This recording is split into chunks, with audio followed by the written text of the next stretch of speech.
All Hit Radio.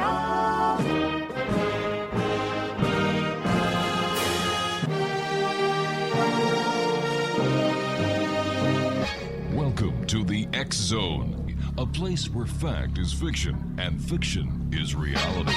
Now, here's your host, Rob McConnell.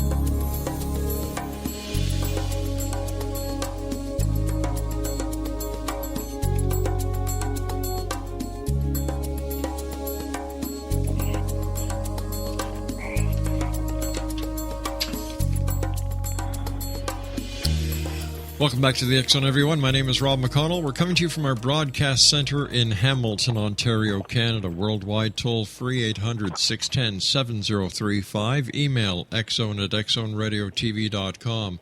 On all social media sites, X Zone Radio TV. And our main website, where you can listen to the X Zone 724-365, is www.xzoneradiotv.com, and we're coming to you around the world on the X Zone Broadcast Network, iHeartRadio, Clear Channel, CBS, and, of course, our good friends at Turquoise Radio. My guest this hour is Professor Alan M. Dershowitz of the Harvard Law School, and we're going to be talking to Professor Dershowitz about his new book entitled Terror Tunnels, The Case for Israel's Just War Against Hamas. And, Professor, welcome to the X Zone. Well, thank you so much for having me on. It's great having you on, sir. I've been a fan of yours for many years, and it's a great pleasure and honor talking to you. Tell us a little bit about yourself, Professor, and how you decided to follow the course of civil liberties law over your career.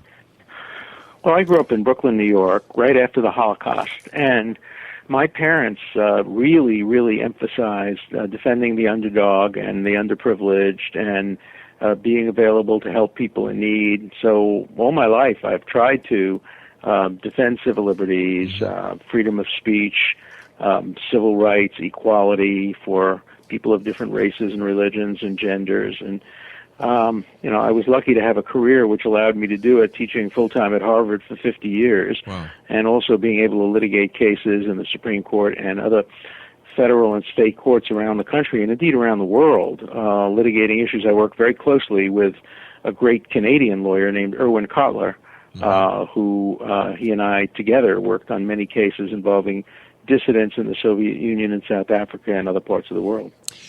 When you look at what's happening in the world today, Professor, how come this world of ours is so screwed up and there's so many atrocities happening, and it seems that we're stuck in a limbo state with a lot of talk and little action? Well, the worst villain in this regard is the United Nations. I'm sitting literally a few hundred yards away from the beautiful United Nations building. But the United Nations has been the major villain in this regard. They have ignored genocides around the world since the Holocaust. 6 million people have been killed in preventable genocides because the UN cares only about one issue, and that's they debate it endlessly, and that is Israel, Israel, Israel, Israel. So go back to 1975. The Cambodians were killing 3 million people, maybe 5 million. We don't know, 3 to 5 million people. Not a single resolution condemning Cambodia, but hundreds of resolutions condemning Israel, including the notorious vote equating Zionism with racism. During the Rwanda massacres, no emphasis on Rwanda, tremendous emphasis on Israel.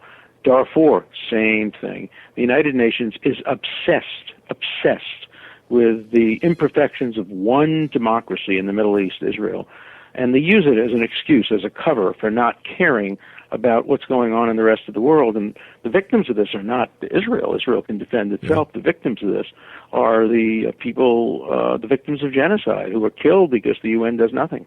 Why is the UN so... Why does the UN treat Israel the way it does? Well, first of all, the hard left has created Israel as the villain. They have selected one country to focus all their attention on. And, you go and speak, as I have done, at the University of Toronto, at McGill University, at Concordia, at York, any of the schools, and you find just tremendous demonization by hard-left faculty members, trade unionists, and others. They have picked one country to demonize. It's a way of avoiding any kind of focus on the failures of other countries, whether it be countries of the left and or others. And then the left has also adopted Hamas.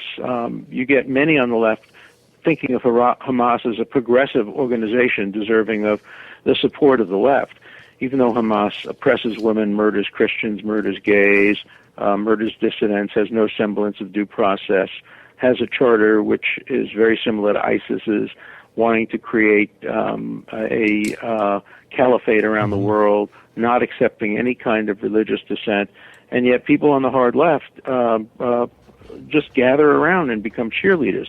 I'm not talking about only in Canada and the United States, Bishop Tutu, Jimmy Carter. It's hard to understand, but they have blood on their hands for failing to address the major problems of the world and focusing on one country instead. And if you look at the UN Council on Human Rights, more than 60% of all their resolutions deal with one tiny, tiny country the size of New Jersey in the United States, with a population, the size of most major cities in the United States and Canada. One tiny little country is the focus of virtually everything the UN is doing, and virtually everything Amnesty International is doing, Human Rights Watch is doing. So, the focus has been so exclusive that other people suffer. We'll be back in 2 minutes. Exonation, my special guest this hour is Professor Alan Dershowitz. We'll be back. Don't go away.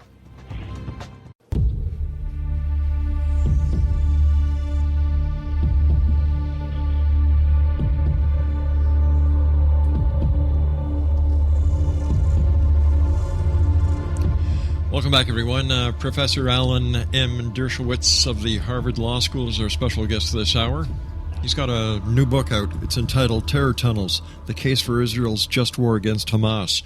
It's available on Amazon.com and fine bookstores everywhere. Professor, is it possible that the UN has lost its need in today's society? It's worse than that. If the UN were to disappear today, not only would that not make a difference, it would actually improve the situation. Right now, the UN has become part of the problem, not part of the solution. There are some agencies at the UN that do good, but when it comes to the Middle East, they have indeed served the causes of war, not peace. For example, when they condemn Israel for its self-defense against Hamas, it just encourages Hamas to do it over and over and over again. When they keep Palestinians in refugee camps for now 65 years, and going on 66, 67 years, instead of trying to resettle them in other countries. There have been 100 million refugees around the world since the Second World War. All of them have been settled. When India and Pakistan broke up, there were tens of millions of refugees. In Cyprus, millions, hundreds of thousands of refugees in all parts of the world. But only the Palestinian refugees are kept by the UN in camps to fester the hatred. So on balance, if you ask me today, is the world better off with the UN or worse off with the UN? I think it's considerably worse off. I understand what you were talking about before, Professor, about, that one country is picked so that basically it's an scapegoat for everything else that goes wrong and everywhere else, and everybody just focuses on this one country. But why Israel? Why Israel? Well, Israel, because it's the nation state of the Jewish people, and it plays into old hatreds. Anti-Semitism is the oldest of prejudices, the oldest of discriminations, and the most persistent. It started out as a theological basis based on, the misreading of some of the Gospels, and moved on to racial basis during the 1890s, ending in the Holocaust. Now it's, anti-Zionism has morphed into anti-Semitism in many parts of the world and on many college campuses. It starts as, we don't like Israelis' policies, we don't like Israel, we don't like Zionism, we don't like pushy Jews, we don't like people who control the media, people who control the banks, people who control the world. So it plays in, the nation state of the Jewish people, Israel, has become the Jew among nations and has become the object of hatred among hard left, among Islamic radicals, many of them, and among old-fashioned fascists, such as those that still are ascending to power in countries like Greece and Hungary recently. Well, I disagree with all that. I've never understood it, and maybe that's just me, but the people that I know, that I talk to, can't understand why this hatred still exists. Anyway, I find it very perplexing, sir. It's very perplexing. You would need Freud and Sartre and all the geniuses in the world sitting in a room to understand why people have that kind of hatred and why it persists and why, criticism of Israel is fine. I'm critical of some of its policies. Israelis are critical of Israel. Haaretz newspaper is very critical of Israeli policies. I'm not talking about that. I'm talking about the utter demonization, saying it's worse than Nazism, calling it the worst human rights offender in the world when it has one of the best records of human rights in the world. Or take, for example, what a number of gay and lesbian leaders now have called pinkwashing. They say, sure, Israel is the best country in the Middle East for gays and lesbians, but the reason Israel is so good to gays is to cover up what they're doing to the Palestinians. So it's pinkwashing, whitewashing with a pink color. I mean, that's the essence of anti-Semitism. When anything somebody does, whether it's good or bad, is identified with bad motives. So Israel's good to gays, it must have a bad motive because Jews really, really can't be good. And the worst part of that is the people who perpetuate that myth, many of them are Jews. People like Noam Chomsky and Norman Finkelstein, and a woman named Judith Butler, and a man named Gilad Atzmon. There's a lot of self-loathing that goes on in every community, but particularly within elements of the hard left in the Jewish community. Your book, Terror Tunnels, The Case for Israel's Just War Against Hamas. Why do you say that ISIS is America's Hamas?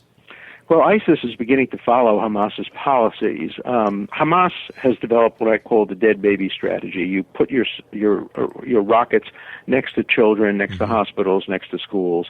You build your tunnels underneath mosques and homes and hospitals, and you expect that if Israel retaliates, they will kill some children, and then they're ready to show the children on television and demonize Israel. ISIS is now beginning to put its fighters in civilian areas. They're going to use the same strategy. They use the media. They're very effective.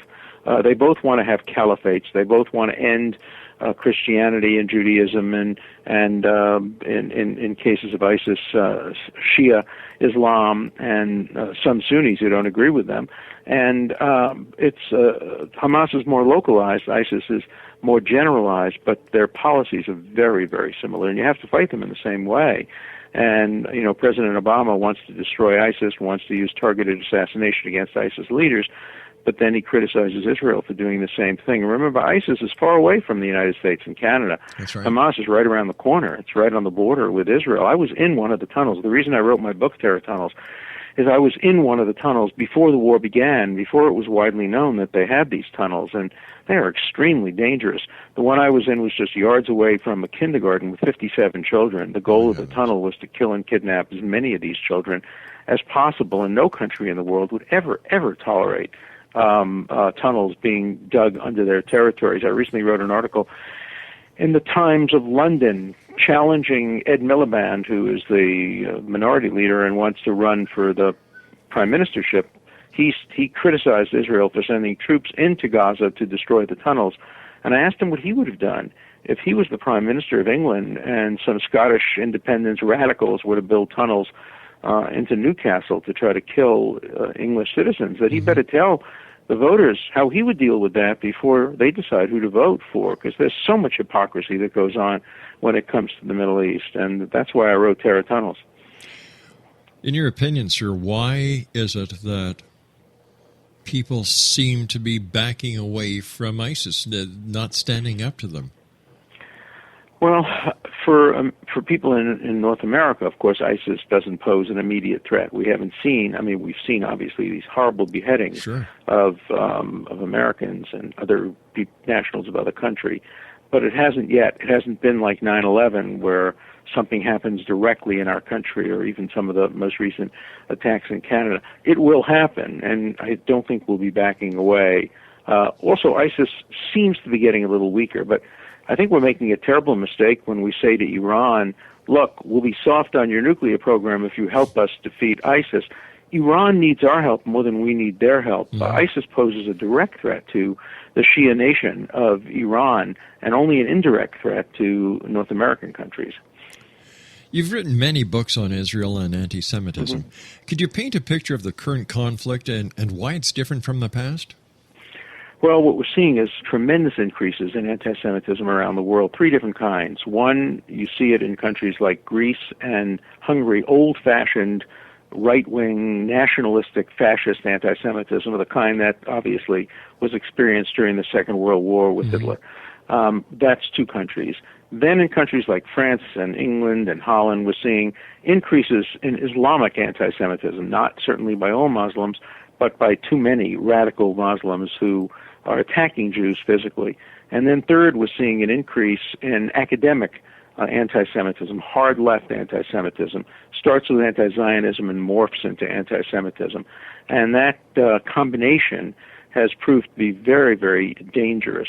And then, of course, you see Iran, the most anti-Semitic country in the world, with a desire to not only destroy Israel, but to destroy the Jewish people and to export terrorism. It's the greatest exporter of terrorism in the world today, trying to get a nuclear weapon. And if they get a nuclear weapon, every country in the world is in danger. President Obama called it a game changer, and yet he seemed prepared to make a deal that would allow Iran to become a threshold nuclear nation. That's extremely, extremely dangerous. Looking back at what happened on September the 11th, why would the United States and other nations wait for the war to come to us instead of stopping it and saving lives and putting ISIS off the map? Why not? Because President Obama made a commitment when he ran for office not to put troops on the ground. His goal was to remove troops, and he has. He removed them from Iraq, and he's removing them from Afghanistan, and he has pledged not to put troops on the ground. You can't beat ISIS without troops on the ground. Right. Now, I don't think they have to be American troops. They can be Jordanian troops and Saudi troops. Those are the countries that are most at risk, but you're going to need troops on the ground.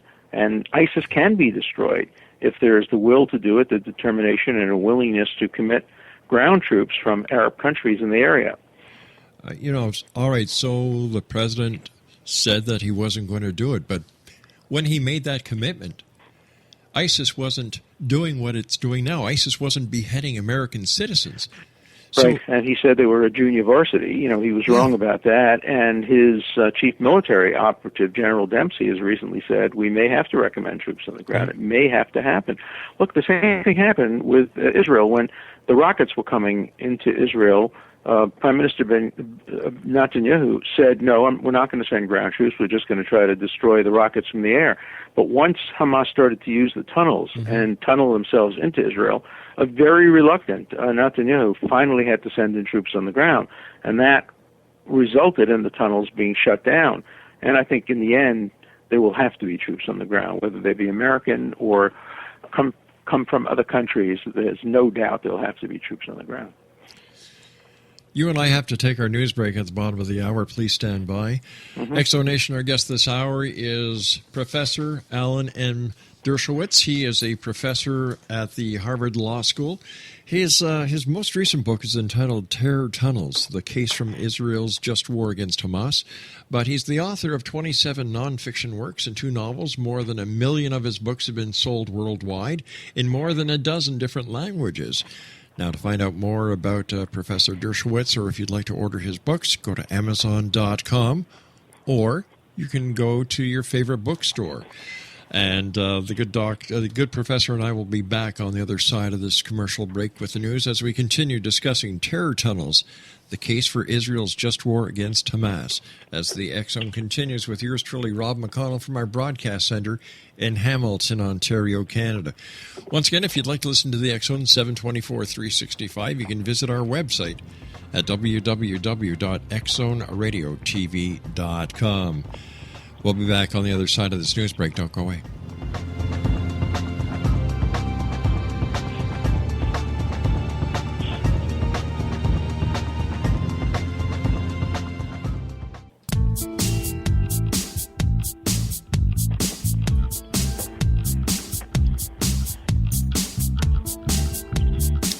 Welcome back, everyone. This is the X-Zone. I am Rob McConnell. My special guest this hour is Professor Alan M. Dershowitz. He's got a new book out. It's entitled Terror Tunnels, The Case for Israel's Just War Against Hamas. It's available on Amazon.com and fine bookstores everywhere. I was wondering if you could describe the double war crimes created by Hamas and how the UN and international community are complicit. Yeah.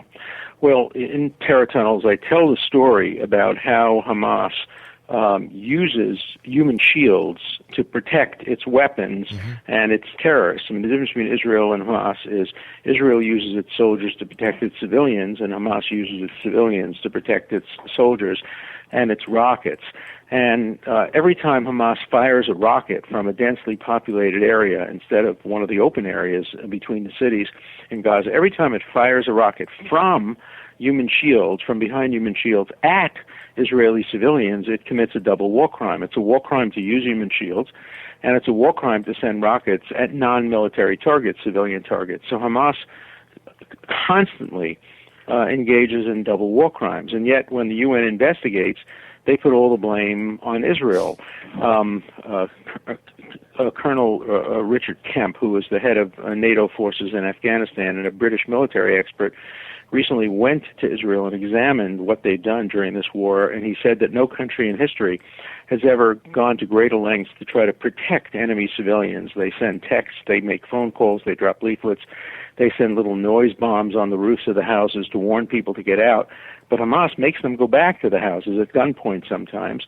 And if you even go on Hamas television, you can see leaders bragging about how they use the elderly, children, women as human shields, shaheeds, martyrs, and the UN ignores that. And they issue report after report blaming Israel for the civilian casualties. The analogy would be this: if I went into a bank and robbed it at gunpoint, and then the police came in, and I grabbed the child as a hostage, and I held him up to my chest, and I fired from behind him and started killing civilians, customers, and the police, in an effort to stop me from killing customers, shot at me but accidentally killed the child. Who would be responsible for that? Not the police, but the person who took the hostage. That's right. And that should be the same with human shields in the context of asymmetrical warfare, such as the kind that Hamas wages. And yet the UN just doesn't see that, and it blames Israel for killing the human shields instead of Hamas for firing from behind human shields. And that just encourages Hamas to do it over and over and over again. They do it every 2 years on schedule. They lose on the ground, but they win in the court of public opinion. They win on academic campuses. They win in the media. They win at the United Nations. They win in front of international tribunals. So, of course, they're going to do it over and over and over again. So the United Nations shares some of the blame for why there have been so many civilian casualties. By the way, the number of civilian casualties pales in comparison with the numbers in other parts of the world. In Syria, hundreds of thousands of people have been killed. In all of Israel's wars, fewer than that have been killed. So you have to ask again the question, why Israel? How about the media? What culpability does the media have in this entire? Very substantial. Yeah. Here's what happens. The media goes where the pictures are, particularly television. Sure, if you don't believe it, don't So leave they go and take pictures of the dead babies that Hamas is showing, because Hamas shows them off, and it's very easy. But they never show the pictures of the rockets being launched from the schools, from the UN, from hospitals, from mosques, because Hamas doesn't let them do that. During the recent Gaza war, an Indian television cameraman from his hotel room managed to photograph a rocket being sent from right near a UN school, and the person who lit the rocket lights it and then runs into a tunnel, which is a shelter. So he's not there. And when Israel retaliates, of course, it retaliates by trying to destroy the rocket, but the rocket is near a school. So there are a few videos of that, but mostly what the media shows is just dead children and the body count. 1,200 Palestinians died, only 63 or 67 Israelis died. So Israel must be doing something wrong. No, Israel builds shelters everywhere in the country. It builds Iron Dome, and it does everything to protect its civilians, whereas Hamas won't let any civilians into their shelters. Only fighters, only terrorists are allowed into the shelters. So, of course, you're going to get a much larger number of deaths among Palestinians than you are among Israelis. And the media doesn't bother to explain. It just states the figures and shows the pictures, and that distorts reality. In your opinion, which country has the worst media that attributes to the unjust cause that's going on against Israel? Well, the most interesting thing is that Al Jazeera is one of the fairest. even though it's owned by Qatari Arab media interests, they have been, I think maybe they lean over backwards, they've been quite fair. The New York Times has been very unfair in the way it has described and written about the various wars. The Manchester Guardian has been unfair. The Times of London has been fair. It varies newspaper by newspaper and country by country. Most of the Canadian press has been very fair, but different countries and different newspapers have different approaches. Why do you think there's been such an upsurge in terrorism? Because it works. Terrorism works. We reward terrorism. We have taken the Palestinian cause as the major cause of the hard left and of many in the media today. Mm-hmm. And why are the Palestinians today elevated over the Kurds? Because they use terrorism. Palestinians invented, basically, terrorism. They hijacked airplanes. They blew up synagogues. They blew up the Olympics. They did all those terrible things, and yet they're rewarded for it. They're given statehood by the United Nations General Assembly, and as long as we reward terrorism, terrorism will persist and will get worse. So you want to stop terrorism, stop rewarding it, stop encouraging it. But we encourage it and then we bemoan it when it happens. And once again, the media plays right into that. Mm-hmm. Yeah. Is Hamas a legitimate social movement, as Bishop Desmond Tutu and the former President Jimmy Carter contend? They probably would have also contended that the Nazis were a legitimate movement. They had schools, they fed the poor. So, no, I think when you use terrorism and you use human shields, you can't claim to be a legitimate social movement, even when you provide basic services to some of the people. The Ku Klux Klan did the same thing. The Black Panther Party did the same thing. They all provided services. That's a means toward the end of trying to justify their terrorism. So the answer is no. Bishop Tutu and Jimmy Carter are wrong when they say that Hamas is a legitimate political organization. You can't be a legitimate political organization when you murder your opponents, when you hang dissidents, when you shoot gays, when you oppress women, and you do all the things Hamas is doing. So the answer is no. Jimmy Carter and Bishop Tutu are dead wrong. Exonation, our special guest this hour is Professor Alan M. Dershowitz. He has a new book out. It's entitled Terror Tunnels, The Case for Israel's Just War Against Hamas. It's available on Amazon.com and fine bookstores everywhere. Professor, what is the double standard placed on Israel in its defensive war with Hamas? Well, it's so interesting because if you look at what Israel has done, it's exactly what Great Britain has done, what France has done, what the NATO countries have done, what the United States has done, and yet it's judged far more harshly. And, of course, it's far less dangerous than what Russia is doing right now, going into the Ukraine, and what so many other countries have done in terms of aggressive warfare. And yet Israel is subjected to a different standard. What I always ask the world is just create a single standard. Tell people how to fight wars when your opponents use human shields and fire from densely populated areas. Then apply whatever that rule is universally. But you can't say there's one rule for Israel and another rule for every other country in the world. And that's exactly what Amnesty International, Human Rights Watch, the United Nations, and many on the hard left are doing, applying a different and much more onerous standard to Israel. Is there any way for Israel to win the PR war against Hamas's dead baby strategy? Well, they have to keep telling the truth, and they have to keep, one of the reasons I wrote Terror Tunnels is, as I wrote in the introduction, I have only one weapon in this war, and that's my words, and my commitment to truth and my own integrity. And so, I think people have to expose what they're doing. The world has to know it. And the campaign has to be fought not only on the battlefields, but in courts of law and international chambers and diplomacy. And, many world leaders support Israel, obviously, the Canadian Prime Minister, the U.S. Prime Minister, the British Prime Minister, the U.S. President, and many of the leaders do. And it's often the hard left academics and hard left media that doesn't. And so the fight is often between the government and people on the hard left, including some trade unionists who are virulently anti-Israel.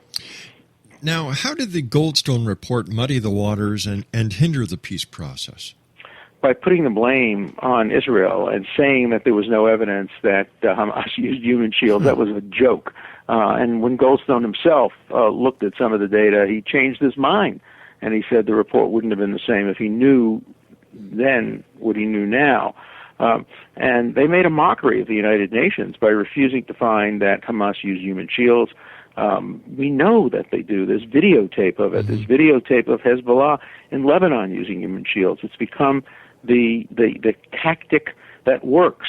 And when the Goldstone report came out blaming Israel, saying Israel deliberately targeted civilians, why would Israel ever want to kill a single civilian? Anytime a civilian is killed, Israel loses. It loses in the court of public opinion. It loses among its own citizens. It loses in the media. It loses at the UN. So Israel goes to extraordinary lengths to avoid civilian casualties, but sometimes you can't avoid them when the other side is firing rockets and building tunnels from behind human shields. You have to protect your own citizens. Your own citizens have to come before the citizens of your enemy country. But, Israel gets blamed for that. And, you can criticize any country's policies, but the criticism leveled at Israel is so extreme and so emotional that it's hard to explain on rational terms. I call it totally unjustified. You're right. What mistakes has the United States made, and what role should the U.S. play in the future, sir? Well, what I worry about in the future is making a bad deal with Iran. That would be a game changer. That would give the country that exports terror more than any other country nuclear terror capabilities, and it shouldn't be allowed to happen. And I'm afraid that there may be a deal in the works that would allow Iran to become a threshold nuclear state. That is, it wouldn't have the bomb yet, but it would have the capability of producing the bomb very quickly and very invisibly. And that's the great danger. And the other danger is not to put more pressure on the Palestinians to come to the bargaining table. I don't mind putting pressure on Israel to come to the bargaining table. I support the two-state solution. I support the end of settlements in the West Bank. I support anything that would lead to peace, anything reasonably that would lead to peace with the Palestinians without reducing Israel's security. But that by recognizing the Palestinian state unilaterally, the message is sent to the Palestinian leaders, you don't have to compromise. You don't have to bargain. You don't have to give up anything. We're going to recognize you no matter what. And that makes it harder for there to be a mutually arrived at peace. If by some wonderful power you were made to be part, or you were invited to be part of the peace process, what would you do, sir? Well, I would start at the end. I would say, here's what a two-state solution should look like. And I would ask both countries to seriously consider what a two-state solution would look like. And it would mean that there would be some territorial swaps. Israel would keep some of the settlements very close to the Green Line. It would give up the settlements outside, and in exchange for the settlements it kept, it would give some land to the Palestinian state, both in the north and a little bit in the south, to create a link between Gaza and the West Bank. So I would start at the end. I would say, here's what it should look like. Do you agree? Do you disagree? Where do you disagree? Where do you agree? Let's negotiate from an end position instead of starting from the beginning. In your opinion, is peace going to come soon? No, not soon, because the Swedish government, the UN, the British government are saying to the Palestinians, hey, you don't have to negotiate or bargain. We're going to recognize you. We're going to establish diplomatic relations with a Palestinian state, even though it has no borders and you haven't come to a peace agreement with Israel. We're going to do it for you instead of requiring you to sit down and bargain and negotiate. So I think that's become one of the biggest barriers to peace now. If it was, if there was something that could be done in the court of public opinion that would turn the tide and open the eyes on to what is really happening and showing that Israel wasn't the cause of all these problems, in your opinion, what would it be? Well, first of all, people have to remember the recent past. Forget about the distant past. In 2001, Israel offered the Palestinians a state on 98% of the West Bank and Gaza. Arafat said no and responded with an intifada in which 4,000 people were killed. In 2008, Olmert offered the Palestinians a state even more generously, and they never responded. And so the blame has to be shared. Israel can do more, but certainly the Palestinians had opportunities over the years. In 1938, 1948, 1967, 1993, they were offered opportunities to have two states, and they essentially rejected it. Because I think deep down, many Palestinians are more opposed to there being a nation-state of the Jewish people than they are favorable to having a Palestinian state. Their goal is to make sure that Israel does not exist. And that has to be known. And again, the reason I wrote Terror Tunnels is to present a balanced approach to how this kind of warfare should be fought and how a two-state solution could be achieved if there's the will on both sides. Professor, please stand by. You and I have to take our final break for this hour. Exonation Professor Alan Dershowitz of the Harvard Law School is our special guest. His new book is entitled Terror Tunnels, The Case for Israel's Just War Against Hamas. It's available at Amazon.com and fine bookstores everywhere. We'll be back on the other side of this break as we continue here in the X-Zone from our broadcast center in Hamilton, Ontario, Canada. Don't go away.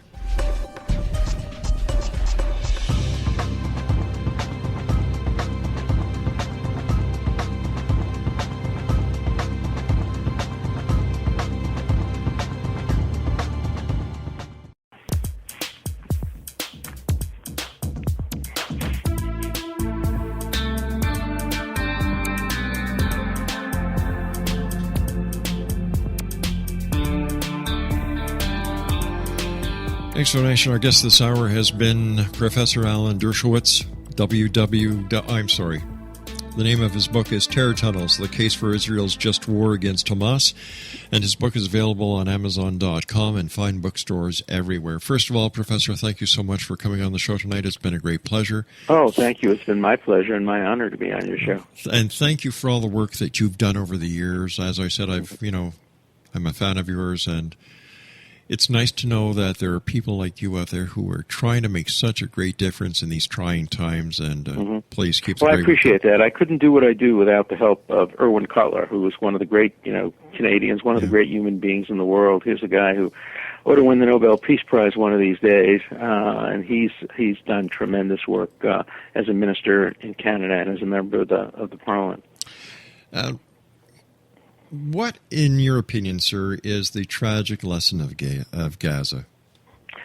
Well, the tragic lesson is that terrorism works, using human shields works, that allowing civilians to die work, that the methods used by Hamas succeed because the media allows them to succeed, the international community allows them to succeed, the United Nations, Amnesty International, Human Rights Watch, and it's going to continue. It's going to persist.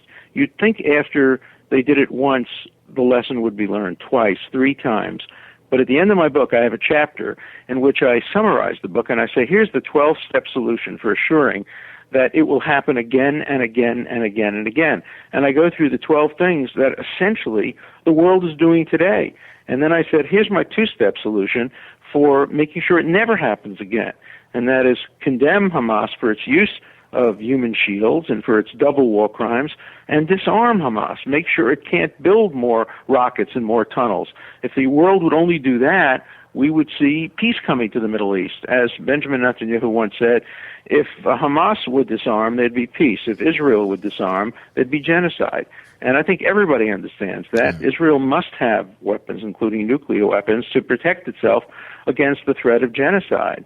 But if you let Iran have nuclear weapons, if you let Hamas continue to build tunnels and build rockets, that's an invitation to repeated warfare over and over again and more civilian deaths.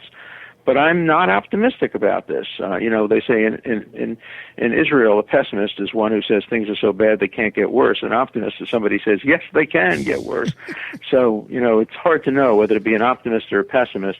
But unless the UN changes and the world changes and the international community changes, we're going to see war after war after war in the Middle East, all started by Hamas. We have about 50 seconds left, sir. What is your message for the world tonight? Learn, just listen, get facts, don't be influenced by propaganda, read, learn the facts, get behind the headlines, and decide for yourself, and have nuanced approaches to the Middle East. Don't demonize Israel. Don't engage in extremism on either side. And I think if you learn the truth, you will agree with the conclusion of my book that Israel's war against Hamas was a just war. Congratulations on your book, sir. Keep Thank the you. great work up, and I hope we have the opportunity of once again speaking to you here in the X Zone. That would be very nice. I appreciate it. Thank Good night, you. Professor. X Zone Nation, our guest this hour has been Professor Alan Dershowitz. He is the author of Terror Tunnels, The Case for Israel's Just War Against Hamas. It's available at Amazon.com and fine bookstores everywhere. Well, that's it for tonight, X Zone Nation. I'll be back on the other side of the news as once again we continue here in the X Zone from our broadcast center in Hamilton, Ontario, Canada. Once again, 1-800-610-7035. Email xzone@xzoneradiotv.com. On all social media sites, X Zone Radio TV. And you can listen to us 7/24/365 at www.xzoneradiotv.com. I'll be back on the other side of this break. Don't go away.